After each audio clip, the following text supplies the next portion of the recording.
Cinema ಕ್ಷೇತ್ರದವರನ್ನ ಗುರುತಿಸಿ award ಕೊಡುವ ಬೇರೆ ಭಾಷೆಯ ಕಾರ್ಯಕ್ರಮದಲ್ಲಿ ಕನ್ನಡಿಗರನ್ನ ಸದಾ ಕಡೆಗಣಿಸುವ ಕೆಲಸವಾಗ್ತಾ ಇದೆ. ಈಗಂತೂ ಬೇರೆ ಭಾಷೆಯವರಿಗೆ ನಮ್ಮ ಕನ್ನಡದವರು ಯಾವುದರಲ್ಲೂ ಕಮ್ಮಿ ಇಲ್ಲ ಅಂತ ತೋರಿಸಿಕೊಟ್ಟಾಗಿದೆ. ಅದರಲ್ಲೂ ನಮ್ಮ ಕನ್ನಡದ ಹೀರೋ ಯಶ್ ಅವರೇ ಸಾಕು, ಎಷ್ಟು ದೊಡ್ಡ ಮಟ್ಟಕ್ಕೆ ಬೆಳೆದಿದ್ದಾರೆ ಅನ್ನೋದನ್ನ ತೋರಿಸೋದಕ್ಕೆ. ಬಾಲಿವುಡ್ ಹೀರೋಯಿನ್ಗಳನ್ನೇ ಹಾಕಿಕೊಂಡು ಸಿನಿಮಾ ಮಾಡಿದ್ದಾರೆ. ರಾಮಾಯಣದಂತ ಸಿನಿಮಾಗೆ ಬಂಡವಾಳ ಹಾಕಿದ್ದಾರೆ. ಯಶ್ ಕಂಡ್ರೆ, ರಾಧಿಕಾ ಕಂಡ್ರೆ ಬಾಲಿವುಡ್ ಪಾಪರಾಜುಗಳೇ ಓಡೋಡಿ ಬರ್ತಾರೆ. ಇನ್ನು ರಿಷಬ್ ಶೆಟ್ಟಿ ಅವರನ್ನ ಹುಡುಕಿಕೊಂಡು ಬೇರೆ ಭಾಷೆಯ ನಿರ್ದೇಶಕರೇ ಬಂದಿದ್ದಾರೆ. ಇಷ್ಟೆಲ್ಲ ಇರುವಾಗ ಫಿಲ್ಮ್ ಫೇರ್ ಅದೇಗೆ ನಮ್ಮ ಕನ್ನಡಿಗರನ್ನ ಇಷ್ಟೊಂದು ನೆಗ್ಲೆಕ್ಟ್ ಮಾಡ್ತಾ ಇದೆ? ಈ ಹಿಂದೆ ಸೈಮಾ ಅವಾರ್ಡ್ಸ್ ಕಾರ್ಯಕ್ರಮದಲ್ಲಿ ಕನ್ನಡ ಚಿತ್ರರಂಗದ ನಟರನ್ನ ಕಡೆಗಣಿಸಿದ ಬಗ್ಗೆ ಟೀಕೆ ವ್ಯಕ್ತವಾಗಿತ್ತು. ಆಗ ಅದೇ ವೇದಿಕೆ ಮೇಲೆಯೇ ದುನಿಯಾ ವಿಜಯ್ ಅಬ್ಬರಿಸಿದ್ರು. ಸೈಮಾ ಅವಾರ್ಡ್ ಮಾಡಿದಂತ ಆಯೋಜಕರಿಗೆ ಚೀಮಾರಿ ಕೂಡ ಹಾಕಿದ್ರು. ಈಗ ಫಿಲ್ಮ್ ಫೇರ್ ಅದೇ ತಪ್ಪನ್ನ ಮಾಡಿದೆ. ಈ ಬಗ್ಗೆ ಸಾಕಷ್ಟು ಚರ್ಚೆಗಳು ನಡೀತಾ ಇದಾವೆ. ಕನ್ನಡ ಚಿತ್ರರಂಗವನ್ನ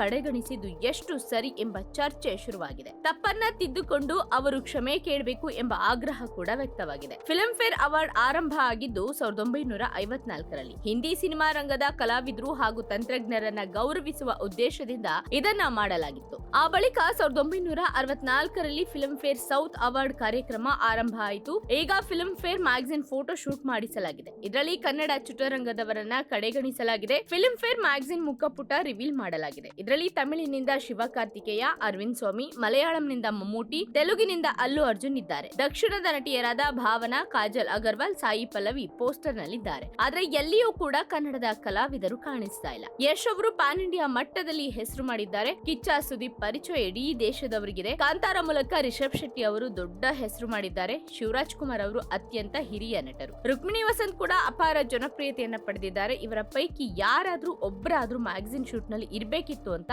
ಅನೇಕರು ಅಭಿಪ್ರಾಯ ಪಟ್ಟಿದ್ದಾರೆ. ಹಾಗೆ ಫಿಲ್ಮ್ ಫೇರ್ ಕನ್ನಡಿಗರನ್ನ ನೆಗ್ಲೆಕ್ಟ್ ಮಾಡಿದ್ದಕ್ಕೆ ಸಾಕಷ್ಟು ಜನ ಬೇಸರ ವ್ಯಕ್ತಪಡಿಸುತ್ತಿದ್ದಾರೆ. ಫಿಲ್ಮ್ ಫೇರ್ ಅವಾರ್ಡ್ಗೆ ಕರೆದ್ರೂ ಕೂಡ ಹೋಗ್ಬೇಡಿ ಅಂತಾನೆ ಸಿನಿ ಪ್ರೇಮಿಗಳು ಕಮೆಂಟ್ ಗಳನ್ನ ಪಾಸ್ ಮಾಡ್ತಾ ಇದ್ದಾರೆ.